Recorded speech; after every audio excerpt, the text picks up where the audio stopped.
So the big question is, should you get the Mac Mini 2018? I'm gonna try to answer that for you. Hope you enjoy.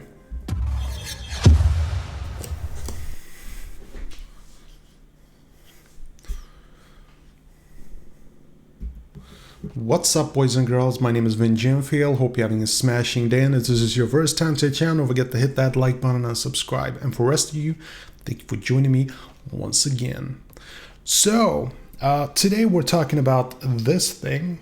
This is not the Mac Mini 2018. I'm sorry if I tricked you. It wasn't my intention. I was gonna say actually that this is the 2012 edition. This is my late 2012 edition, and I love this thing to death. And I'm actually gonna make a video why I think that this one is better than the Mac Mini 2018. That's not gonna be based on any science or any benchmarks, just my personal opinion. So don't go crazy about it. Okay, so I wanted to talk a little bit about the 2018 Mac Mini because I make a lot of videos on Mac Minis and people kind of like to know what I think, and that's why I make these videos. So for those of you who want to bring a lot of hate, please don't do that. Do it someplace else. We're trying to keep things friendly here. I'm just speaking my opinion. There is really no agenda here. I'm not a Mac hater or a PC lover or a PC hater or anything like that. Like, I'm just I'm looking at these things as tools to get the job done.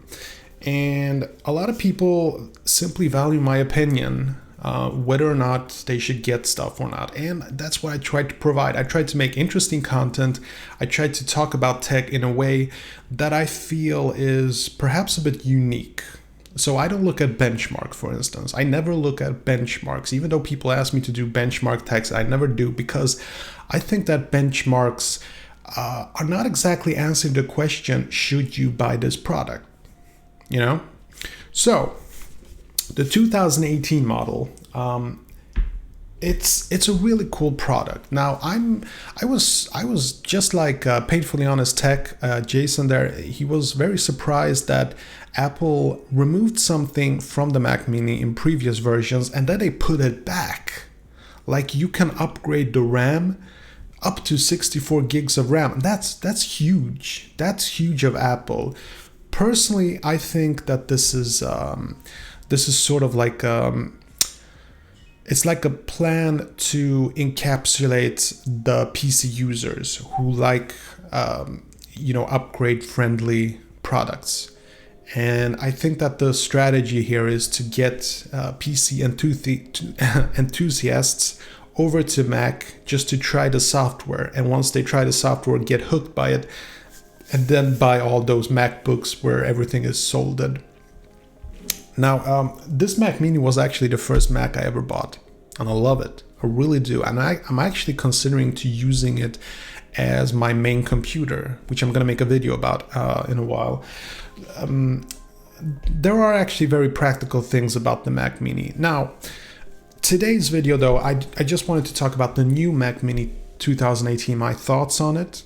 So if we're talking about benchmarks, considering that they put in the latest Intel processors, even the i3 is that's a beast of a processor, it will get the job done. It's not a discrete GPU, graphics card, but you know what? I've been using on my MacBook. It's not a discrete GPU either, but it can handle 4K, especially in Final Cut Pro.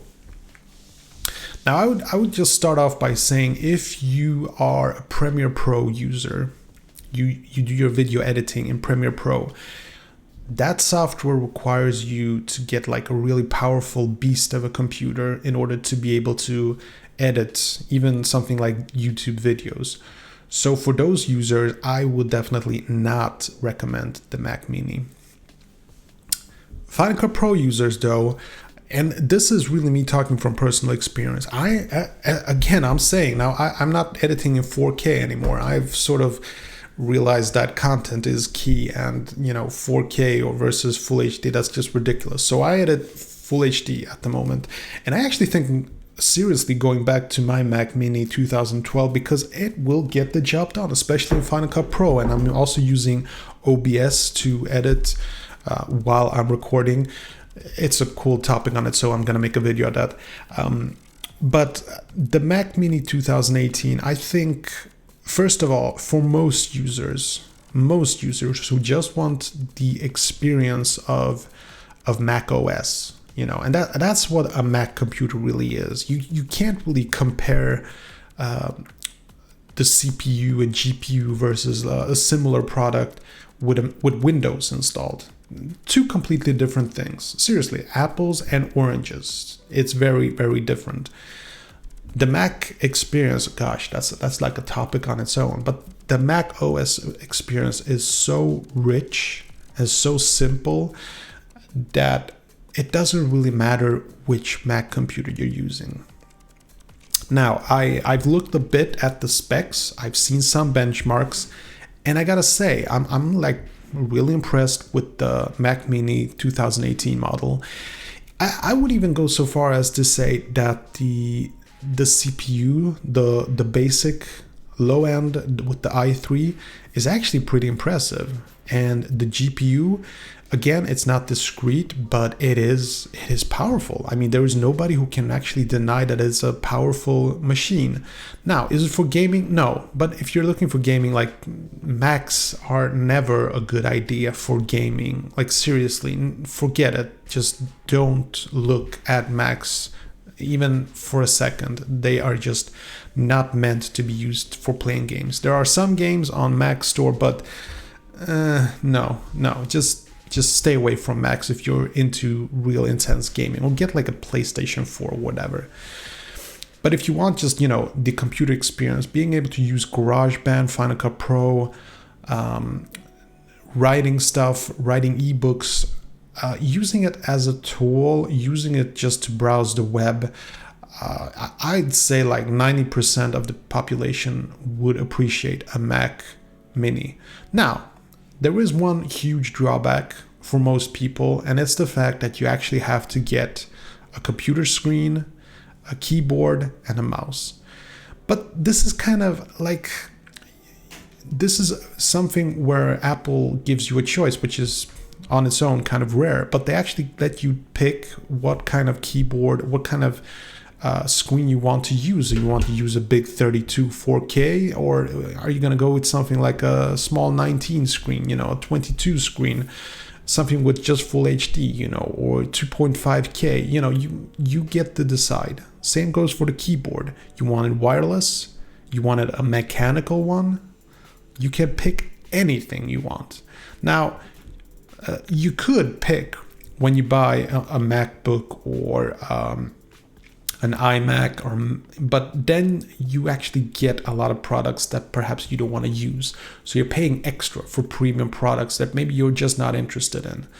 And that's where I think that the Mac Mini is priceless. I mean, it's a really cool product. I'm dead serious about this. Like, again, I'm gonna repeat myself here, I know, but I'm actually considering using my Mac Mini 2012 as my main computer, even though I have a really powerful Hackintosh of a machine here in front of me that I built myself. But there is something about the fluidity and the simplicity of it that I just admire, you know, just from a admiration standpoint, and just the design. I just love the fact that they haven't changed the design, which means it's pretty much flawless already, so you don't really need anything. My only gripe with the new Mac Mini 2018, though, it's the back, and it's this thing. The SD card slot, like,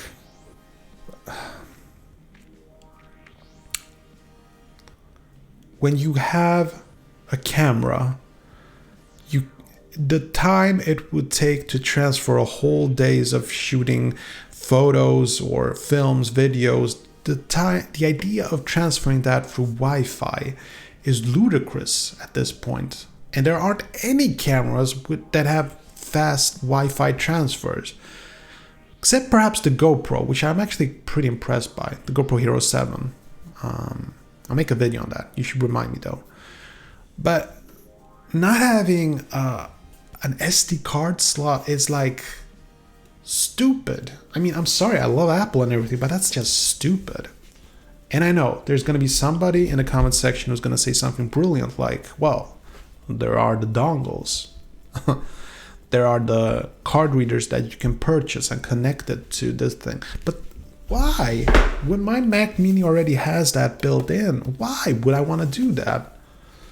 So I think it's kind of sad. Also, it needs to be said, I can put in 2 SSD drives in this thing, and it sold it on the Mac Mini 2018. So I think that's kind of bad.